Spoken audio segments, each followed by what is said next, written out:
Inside Michigan Football is presented by Meyer. Hi, everybody. Welcome to Inside Michigan Football. The Wolverines win their Big Ten home opener 20-13 over Rutgers on homecoming Saturday in Ann Arbor. But the 20-13 score after the opening drive, John Jansen, was not exactly what everybody was looking for, because it started out like Michigan was going to control this game right from the get-go. They did. It was 17 plays, I believe, 74 yards. 15 of those were run plays. They did everything that we saw in the first three games. They controlled the line of scrimmage, they dominated the line of scrimmage, and they threw the ball when they needed to.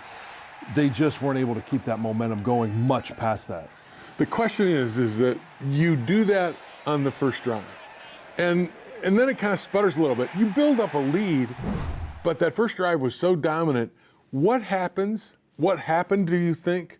Did Rutgers adjust, or did Michigan just not concentrate, not make adjustments to their adjustments? Well, you know, with Greg Schiano, there's always going to be adjustments. He's a really good coach, and you also know that there's a lot of pride on that sidelines. When you give up a drive like that at the beginning of the game, especially two scoring drives to start the game, you're going to bow your neck up, you're going to be physical, you're going to do the things that you know how to do, and that's where Rutgers made the change. Yeah, they made a few changes on defense, and they made a few changes of moving guys around up front, and that's been something that Michigan has struggled with, you know, traditionally over the past 5 or 6 years, is blocking movement. But the thing about Michigan, and everybody talked about this a couple weeks ago, when are they going to have to throw to win? And in their second touchdown scoring drive, they did throw and move the ball very well. And that looked like, okay, both sides are working. They're diverse. They've got one complementing the other. Well, and the beautiful thing about it was how fast that first quarter was. Their second drive led into the second quarter. And Eric All has, a 24-yard catch. And then Roman Wilson has a 38-yard catch. And you're thinking, all right, the run has set up the pass. They're using the play action. They're finding all of the things that we've heard about for the last 3 years, the speed and space. And then I think Cade McNamara, I don't know what it was, but he started to get happy feet. He was uncomfortable in the pocket. There was no pressure. He never got hit except for the one time at the end of the first half. And it seemed to deteriorate. And one key moment in that first half when Michigan built that 20-3 lead, the fact is they got down there right before halftime with the opportunity to maybe go up 24-3. But with 5 seconds left on the 1 yard line, you're going to try. On third down, they decide to kick the field goal and go to 23. You know, that's the safe pick. I would have liked to have thrown it maybe, but Dan Deerdorf and I upstairs said, you've got the lead at halftime. Take the 3 points, put them down 3 scores. Well, and what happens at that point is Rutgers, while they didn't convert on the fourth down, now all of a sudden Michigan's down within the 5 yard line ready to score. Michigan could have capitalized on so much more momentum. Just settling for 3 points, that was a momentum game for Rutgers. And it showed that they could make a stop, because the first one was a run to Hassan Haskins, and it was basically for no gain. That gave Rutgers the feeling like they could come out in the second half and be able to stop Michigan's running game. And that was a little strange, because I thought giving the ball to Haskins was a great call, because the previous 2 drives, Hassan Haskins scored on short yardage runs at the goal line. So I figured they'd be able to block him and get Hassan another yard or 2 and get that touchdown late that would have really, I think, put Rutgers in a bind. And with the extra timeout, they could have run again and called a timeout, still thrown a pass into the end zone to stop the clock if it was an incomplete, then kick the field goal. We could debate that all we want. They did come away with 3 points, but how they returned in the second half, Michigan and Rutgers, really was the story of this game. Exactly. Ultimately, at halftime, it was 20-3. The Wolverines win it 20-13. When we come back, we'll talk about that second half and what went wrong for Michigan. That's next on Inside Michigan Football. Haskins is the running back to the left of McNamara. Cornelius Johnson split to the right. They look, throw the slant cut. It's caught! That's Roman Wilson. Wilson is at 20-10. Here comes Wilson in motion. They give it to Haskins. Left guard. Hassan Haskins breaks left into the end zone. Touchdown, Michigan. In the first half, we got some momentum fast. We were moving the ball well. And I think just overall, like the physicality of the game, and it turned into a really gritty second half. And good thing our defense you know, they build out the offense and me a little bit. I was telling Jay Ross, Hutch, and Jabo and all them, thank you. They came in big this game, and we got their back in the future, for sure. Inside Michigan Football is brought to you in part by Meijer, official sponsor of Michigan Athletics and proud sponsors of local sports teams across the Midwest. And by Gardner White, Detroit's #1 furniture and mattress store. One way to put this is that the Michigan team that ran up the tunnel at halftime is not the same Michigan team that ran down the tunnel to start the second half. They haven't played like it on either side of the ball. We spent a lot of time on the field in the second half, but I mean, it's a team sport, and we had our offenses back, and we let them know that we got their back, and just keep bowing up in situations where we need to bow up, and just keep giving our offense chances, you know, to put points up on the board, and we're willing to do whatever we need to do to win the game. And Langan will take the snap. Langan gets it, and they read Langan, and he doesn't get it. He stops short. It'll be Michigan taking over. We needed to execute on those plays and be disciplined. And really just, when it came down to it, we just needed to bow up. We didn't flinch when we got in those situations, and we got the win. Welcome back to Inside Michigan Football. Michigan leading 20-3 at halftime against Rutgers in the Big Ten opener. John Jansen, the big thing that happened at the end of the first half, Josh Ross, who was having a monster game, physical, filling the run game, stopping Pacheco with no gain from his linebacker spot. He gets hurt. He doesn't play the second half. How much did that factor in Michigan's defense in that second half, not being able to make that play that they needed to get off the field? Well, Josh Ross is a guy that's been around. He's seen a lot. He's been through a lot of things. That experience is where we lacked this in the second half. And when you have a guy like Josh Ross who's starting to understand this Mike Macdonald defense, and we saw the progression against Western Michigan where in the first half he was out of position a little bit. It was struggling with covering some of the receivers, but then in the second half and through the rest of the next two games, we've seen him on run blitzes and run dogs or pass blitzes really have a good feel of how he has to get to the quarterback, where he has to fill, and when you lose that production, that experience, you're going to struggle. And I think that experience showed because Noah Vedral, the quarterback for Rutgers, was able to run the ball himself and the running back Pacheco, but it was that read option. And without Josh Ross there, I think Vedral, the quarterback, was able to bleed some yardage and put Michigan's defense on their heels. Well, you got to give credit where credit's due, and Noah Vedral did a great job of ball handling and ball skills. He would stick that ball into Isaiah Pacheco's stomach and then make the decision. Both of those guys have clearly worked on that skill, and it's not an easy one to do, but he was tricking not only the defense but most of the camera guys as well because they didn't know where the ball was to follow. And Michigan is going to have to figure out how to stop the read option because it was successful against them today. They were able to finally get some stops later on in the game, but they're going to be tested on that as the season goes on. Two more topics about this game. A Michigan win over Rutgers in the Big Ten opener, 20-13.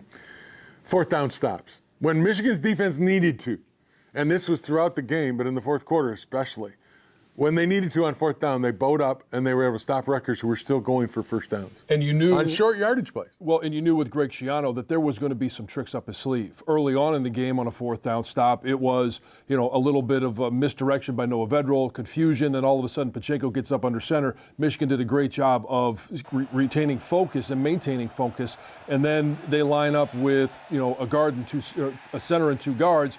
They split the tackles out, and again, it was good discipline by the defense, and it was a penalty by Rutgers. But then in the second half, you get a stop on downs, on a play that you've struggled with, but you find a way when it matters most to get that stop. It was beautiful by Michigan's defense. And the last play, the turnover, Jabo and then Colson picking it up to really seal the game. Again, that's a play you got to make, and they put their short yardage guy in there, and Ojabo makes the play. And we heard all week long, we heard from Chris Hinton that they've been working on punching the ball out because Rutgers running backs run a little bit loose with the ball. When you continue to do that, it may not happen in the first quarter, may not happen in the second quarter, but at some point it's going to play a factor in the game, and it was at the most critical moment. Last thing about this game, big kudos to Jake Moody, the kicker. Aaron Cruikshank, their return guy, is about as good as there is in the country. And he didn't allow Cruikshank in the game. His kickoffs were always out of bounds. And Brad Robbins did a good job on the punting game. But not allowing Cruikshank to affect this game, huge ups to Moody and Robbins. When you're going against a guy who has 5 returns throughout the course of his collegiate career, you don't want to put the ball in his hands. And great job by Jake Moody by continuing to kick it out of the end zone, whether it didn't matter which side they were going to. That's kind of missed in a game like this, but don't ever forget, Cruikshank didn't affect the game because Jake Moody kicked him out of the game. Don't go away. When we come back, John Jansen will kick Jim Harbaugh in the game as we talk to the coach about this victory, 20-13 over Rutgers on homecoming. Something we always preach on defense is just to win. What's important now? What was important today was to get the stops we needed, help the offense out, and just to win the game, and that's what we did. The coaches always tell us is just biggest thing week to week. We just gotta keep going 1-0. So that's our goal for this coming week against Wisconsin.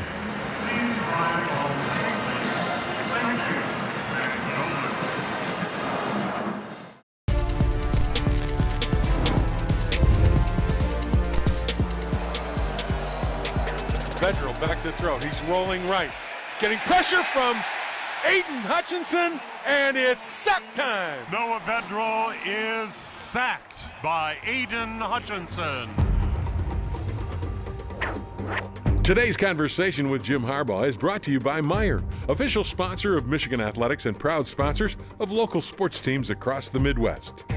It wasn't pretty, but proud of them for finding a way and getting it done, and that'll be good for us. We're going to look back on it and say a lot of things we could have done better, but thank goodness for red zone defense.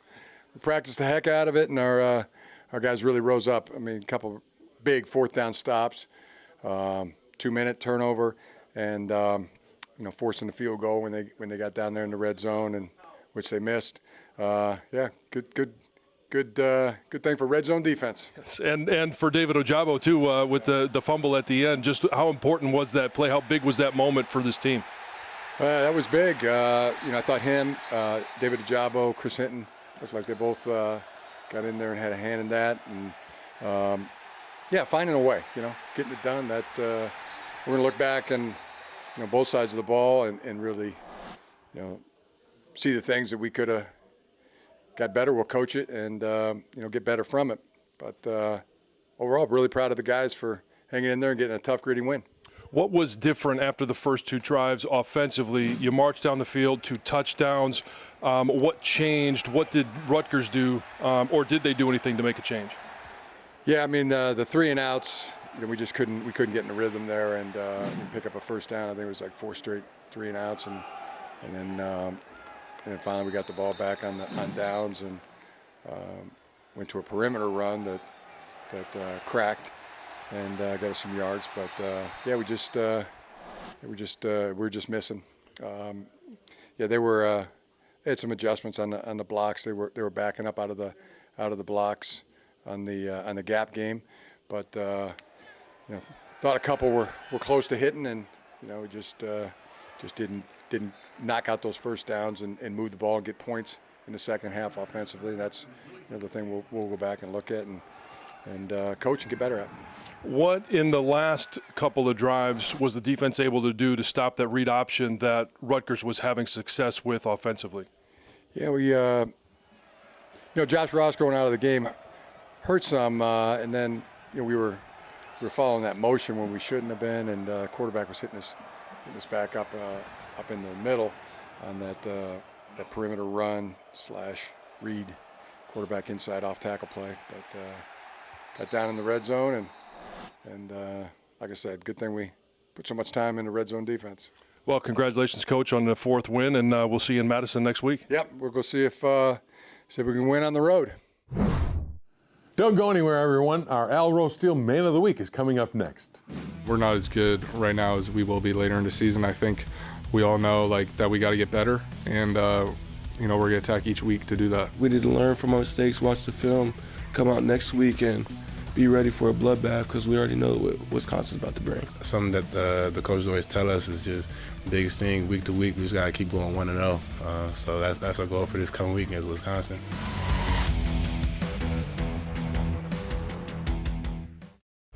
Time now for our Alro Steel Man of the Week. Here's Ed Kengerski. Caden Colasar is a third-generation Wolverine. His grandfather, Bill, was a tackle in the 1950s. Caden's father, John, a wide receiver, played with Jim Harbaugh in the 80s and was part of 2 iconic plays against Ohio State. Colasar, he'll go the distance. I went to a game when I was 1. Like, I've been in the big house forever, and just always watching the maize and blue. I bleed maize and blue, and it's literally, it's all I wanted to be when I was little, was to be a Wolverine. Caden has created a niche for himself as a salient special teams contributor.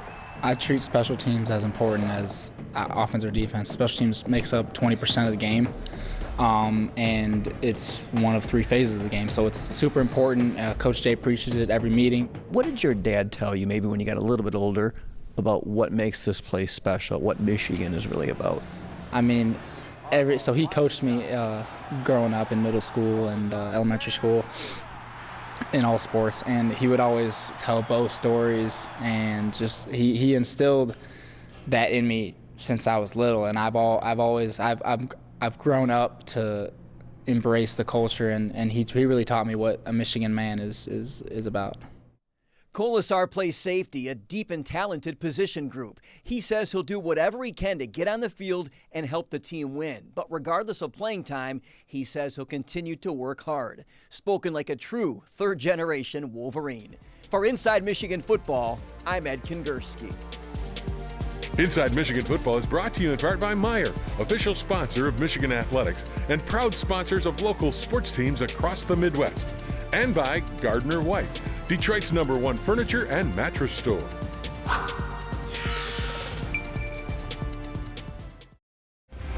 Let's take a trip into our time machine. On September 26, 1992, Tyrone Wheatley returned the game's opening kickoff 99 yards for a touchdown as Michigan handed the Houston Cougars its most lopsided loss in program history. The 4th-ranked Wolverines beat Houston 61-7, 29 years ago today. Hey everybody, I'm going to give you an inside story. I know, and I'm going to tell you what Cade McNamara is going to be doing this Sunday. As a matter of fact, Cade's going to be watching the singles matches of the Ryder Cup at Whistling Straits. See, Cade's a 10 handicap player, and he'll be rooting for Team USA to get the cup back. Ed Kengerski asked Cade this week about the ongoing rift between American teammates Brooks Koepka and Bryson DeChambeau. I love it. I think it's great for the game. I mean, I've been keeping track with it like since the beginning, and to be honest, I love it. I love because usually golfers are really, etiquette based and tend to stay away from that side of the game. But for us as the fans and as the golf nation to see that, I think it fires us up too. John, why is it that quarterbacks are always the best golfers? What is the deal with that? Because it's a pretty game and they're all pretty. Well, I mean, he's talking about the Ryder Cup. He's talking about that feud with I think it's good for golf too. Do you like feuds? I love feuds. I'd love to see a fight. I mean, let's put a little hockey in it as well. Drop the clubs and let's go. Boy, wouldn't you like that in the Ryder Cup? I think there were a few like that at Whistling Straits in the crowd. Yes. But speaking of Wisconsin and Whistling Straits, the Wolverines, we've got a tough one next week on the road at Madison against Wisconsin. It is, but it's not the normal Madison team that we've been seeing. They don't run the ball. Graham Mertz struggled today against Notre Dame, 18 of 41, 4 interceptions, a fumble. This is a team that Michigan should go in there and beat. Let's hope that's the case. Make sure you're with us next week. We'll talk about it all. Michigan versus Wisconsin right here on Inside Michigan Football. Inside Michigan Football is brought to you in part by Meijer, official sponsor of Michigan Athletics and proud sponsors of local sports teams across the Midwest. And by Gardner White, Detroit's #1 furniture and mattress store.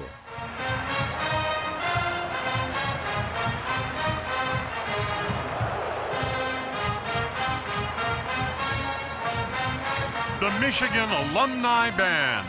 Band, take the field.